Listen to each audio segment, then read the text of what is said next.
We've been talking or working our way through the book of Ephesians for the last couple of weeks as it relates to spiritual warfare.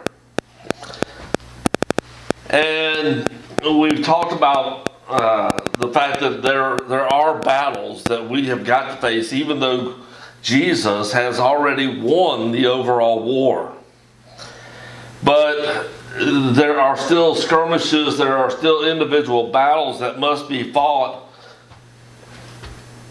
And we've got to be sure that we face those on the right battlefields, facing the right enemy, understanding who the enemy really is.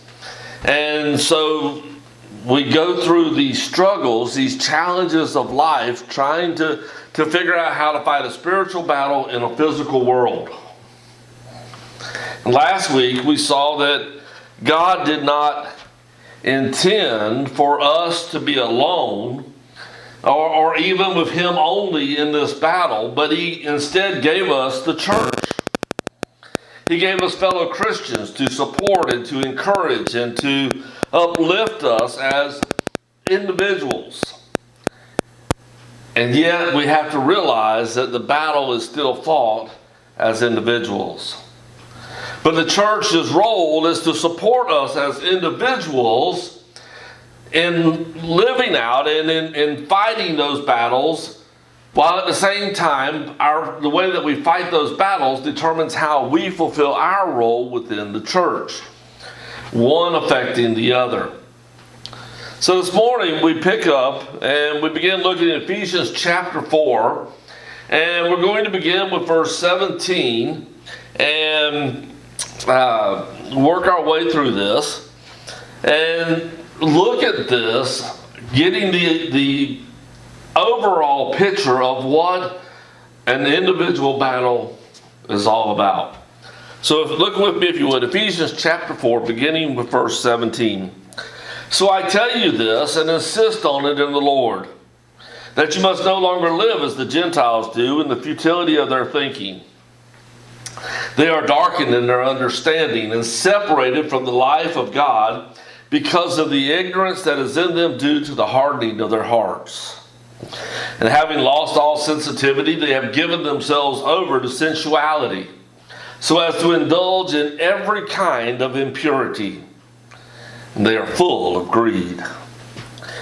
That, however, is not the way of life that you learned when you heard about Christ and were taught in Him in accordance with the truth that is in Jesus. You were taught, with regard to your former way of life, to put off your old self, which is being corrupted by its deceitful desires, and to be made new in the attitude of your minds. To put on the new self, created to be like God in true righteousness and holiness. Excuse me. As Paul writes this to them, he is giving them instructions for living. The things he's about to tell them, the things that he is prepping them for, here are the individual battles. Here are the things that you are going to be facing, that are going to be the challenges that you must overcome.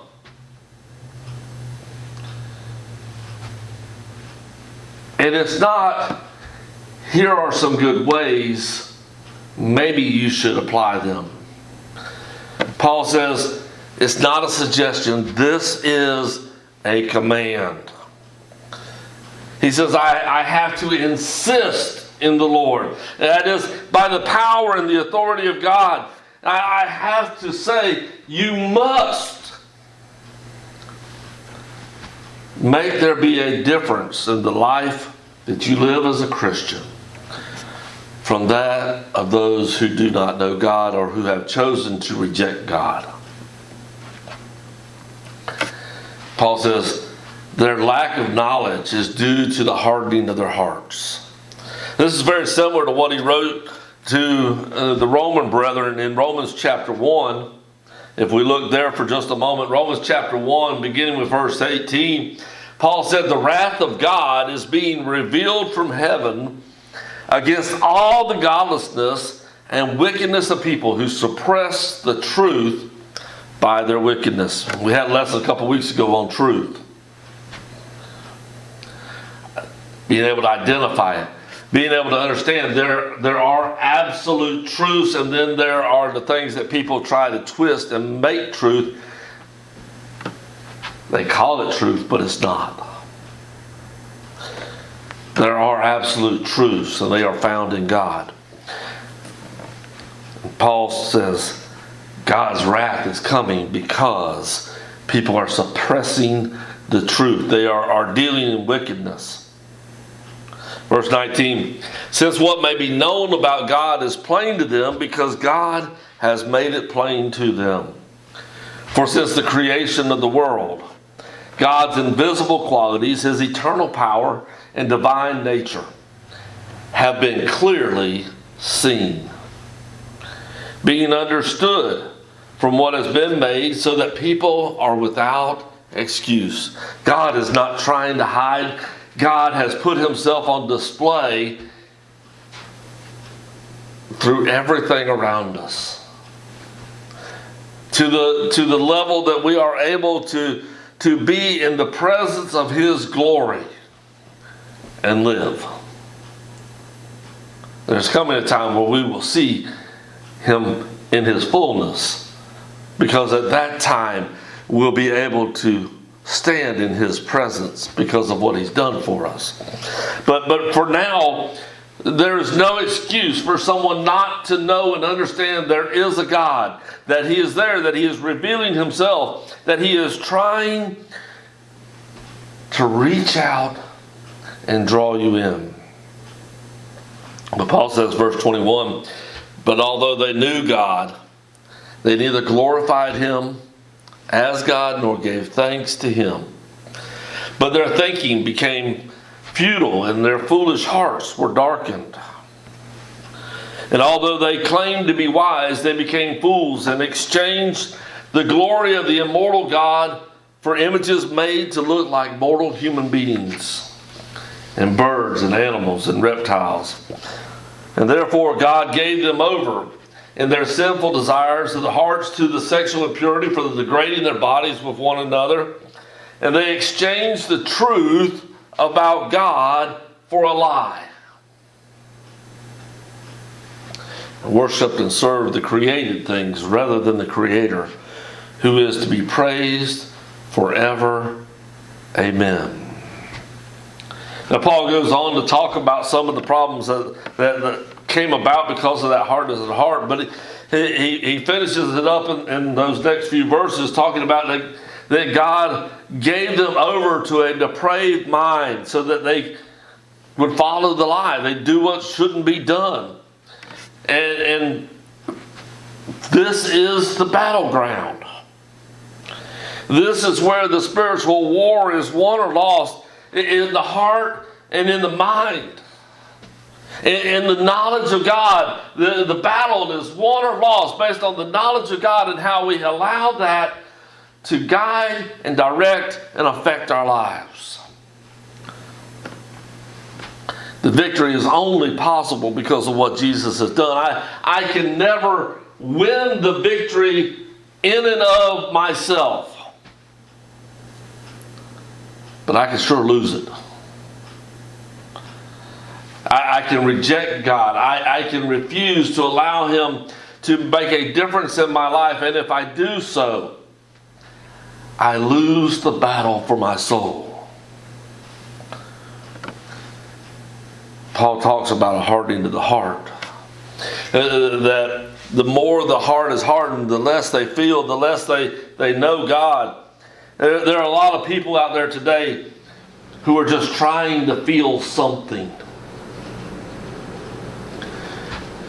Life has been difficult. They've become callous. Their hearts are hardened. Their minds are developing those calluses. I don't want to deal with people. I don't like people. I don't want to be around. I don't want all these things.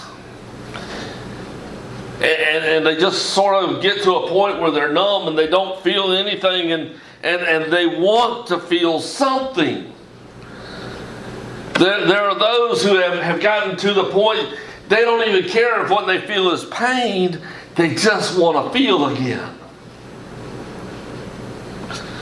You see, the problem is we find ourselves sinking further and further down the wrong lifestyle while searching for something to make us feel something.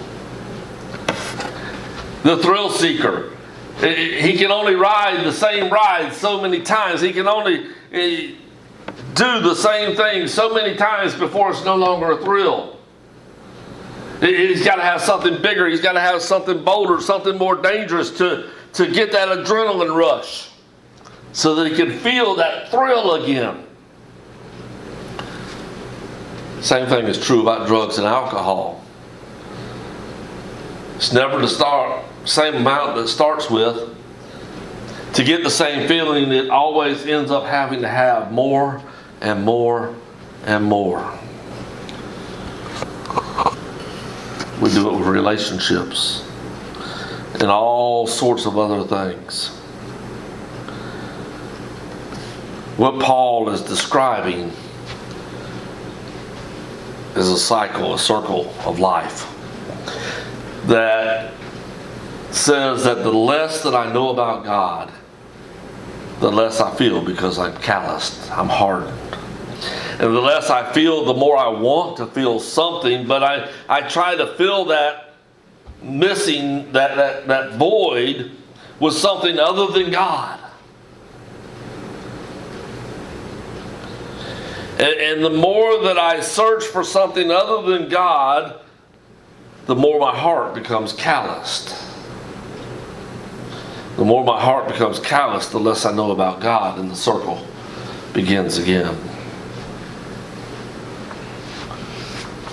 We have got to understand the importance of knowing God.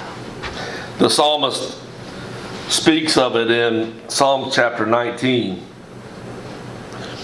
And we're going to take just a moment just to read this short psalm.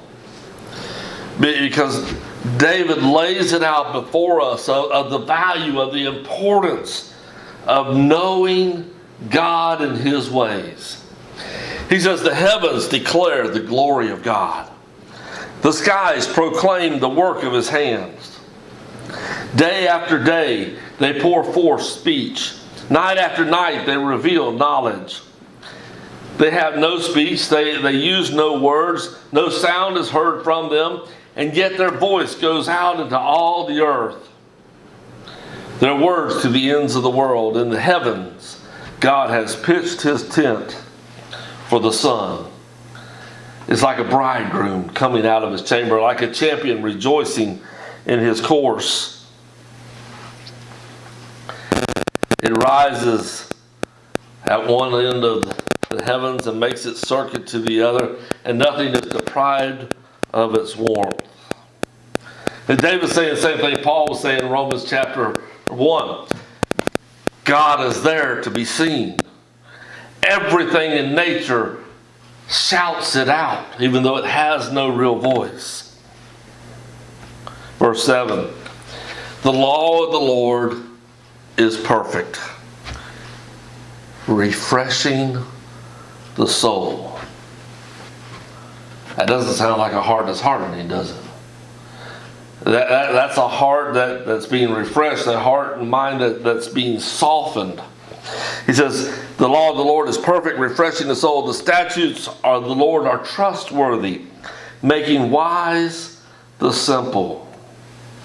The precepts of the Lord are right, giving joy to the heart.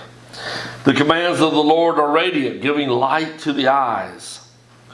The fear of the Lord is pure, enduring forever. The decrees of the Lord are firm, and all of them are righteous. Notice this. Verse 10, they are more precious than gold, than much pure gold. They are sweeter than honey from the honeycomb. You can chase all the gold in the world. You can chase all of the riches, all of the wealth. You can try to find the thrills, the emotions, the feeling. You can try to find all of it in anything in the world. And it'll be limited. It'll be of little value. But knowing God and His ways are more precious than all of that. It's more sweeter. It is the source of them. He says, verse 11, by them your servant is warned. In keeping them is great reward. But who can discern their own errors? Forgive my hidden faults. Keep your servant also from willful sin. May they not rule over me. Then I will be blameless, innocent of great transgression. May the words of my mouth and the meditation of my heart be pleasing in your sight, Lord, my rock and my redeemer. Both David and Paul say all of nature points us towards God. He's done everything that He can for us to be able to know Him, to be able to find the joy and the feeling that comes from Him and His rules for life. Paul says we've got to take that knowledge. We've got to take those teachings of Christ. We've got to take what God has revealed to us and use them to change our mindset, to change our lifestyle, to change our hearts. I want to soften my heart. I need to soften my heart.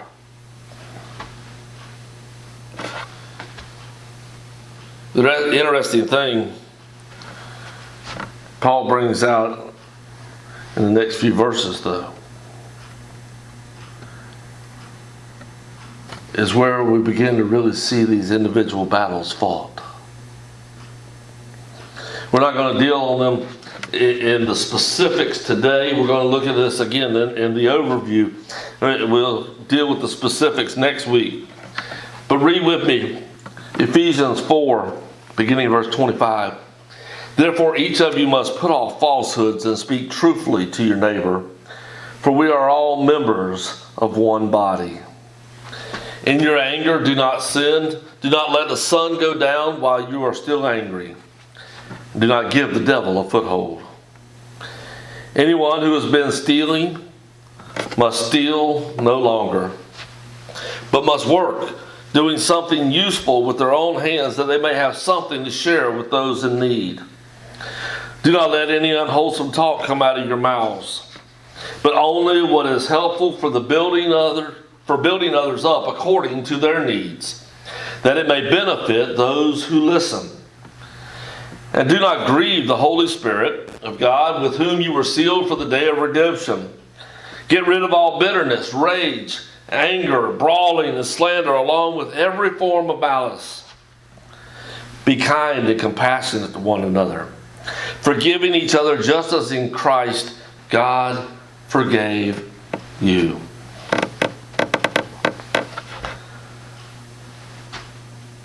So what is the overall direction that Paul is giving them? What is the bigger picture?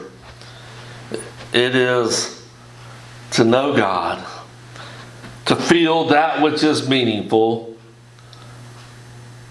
has to be done through our interaction with others. The more I see of the world today, the more I want to withdraw from the world, from people. Not fellow Christians, but the people who don't know God. They don't. There's no joy. There's discord. There's anguish, scheming, scamming, mistrust.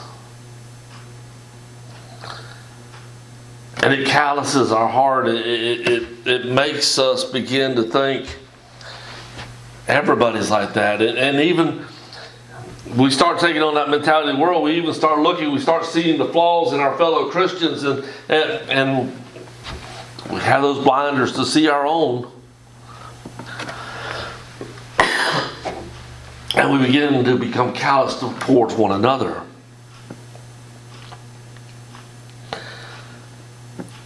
Paul says that is the result, or what we see as being the way that we fight these individual battles in my heart, in my mind, how I fight for my heart to not be calloused,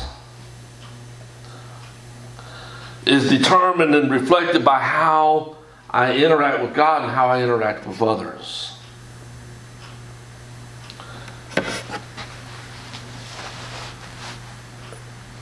It determines how I fulfill my role within the church. It determines how I fulfill the role that God has for me in the community and in the world. It determines my attitude towards God.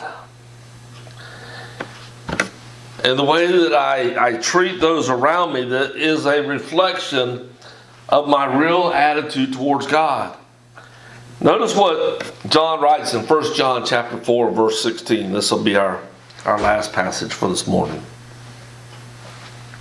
1 John chapter 4, verse 16. He says, "And so we know and rely on the love that God has for us. God is love. And whoever lives in love lives in God, and God in them. And this is how love is made complete among us, so that we will have confidence on the day of judgment. In this world, we are like Jesus. There is no fear in love. But perfect love drives out fear, because fear has to do with punishment. The one who fears is not made perfect in love. We love because He first loved us. And whoever claims to love God and yet hates his brother or sister is a liar. For whoever does not love his brother or sister whom they have seen cannot love God whom they have not seen. He's given us this command. Anyone who loves God must also love their brother and sister." Wow. Steps on my toes. Probably steps on yours some. Because we find it awful easy to find reasons not to like someone, reasons to, sometimes we go as far as saying hate someone.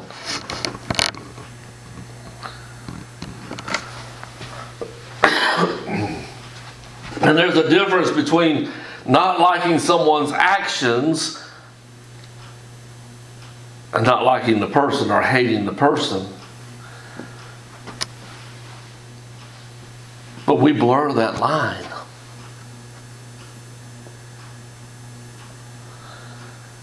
And John says, I can't truly love God, whom I have not been able to see face to face,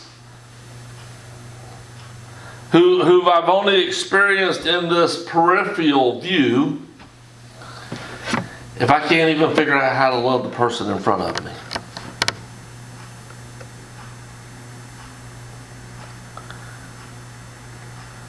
Because of its importance, Paul says we have to change our attitudes, we have to change our actions towards those around us, not just to tolerate them, not just to survive around them, but to care for them, to act in a way that benefits them. Our role is to build them up. Our role is to find our own growth and our own sensitivity in the process, because the more I learn how to think and focus on others and begin to do for them, the more I begin to honor God, the softer my heart gets.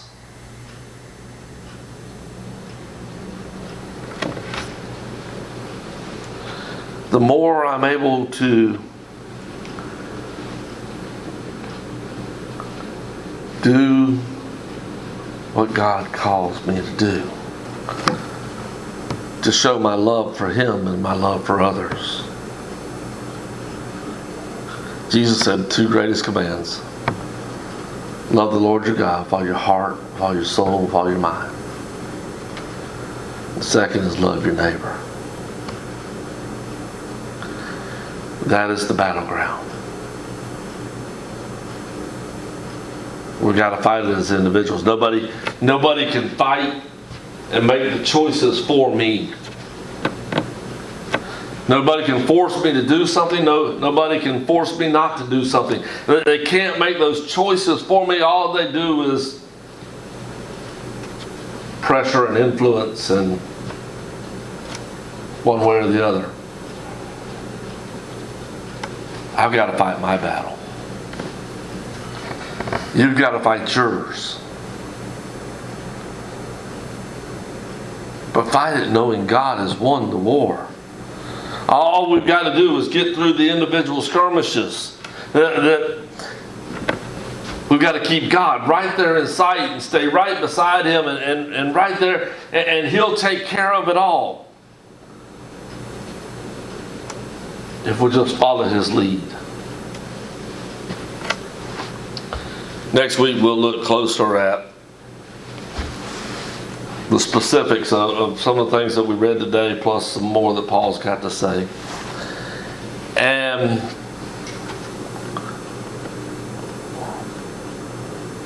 we'll see how that plays out in